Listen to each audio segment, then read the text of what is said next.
বিলীন হয়ে যাচ্ছে আগরতলা শহরের পোস্ট অফিস চৌমুহনীর বহু ইতিহাসের সাক্ষী শহীদ মিনার। শনিবার সকালে শহীদ মিনারটি ভেঙে দেওয়া হয়।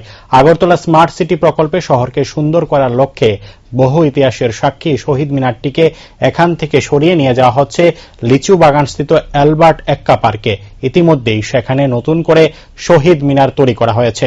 শহরের শহীদ মিনারটি সরিয়ে নেওয়ায় নানা মহলে আলোচনা সমালোচনা শুরু হয়েছে। অনেকের মতে আগরতলার বহু স্মৃতি আজ বিলীন হয়ে গেছে, যা ভবিষ্যৎ প্রজন্মের কাছে ইতিহাস হয়ে থাকবে। একটা বহুদিনের পুরানো স্মৃতি, যদি আমরা আমাদের যে ত্রিপুরা বর্ডার দিয়ে যে যুদ্ধ হয়েছিল, আমি যে চোখে দেখেছি, আমার বয়সও প্রায় ৭৮ বছর। তখন আমি কলেজ থেকে বের হয়ে বিজনেসও করছিলাম।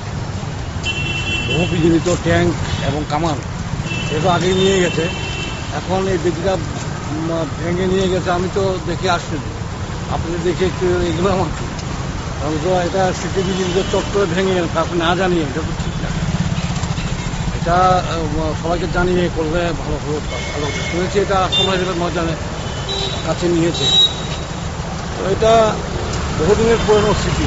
এই আখাউড়া বর্ডারের যুদ্ধ আমি নিজেও দেখেছি, বাংলাদেশের যে সমস্ত ঘটনা আমি জানি, সেই জন্য খারাপ লাগছে। আর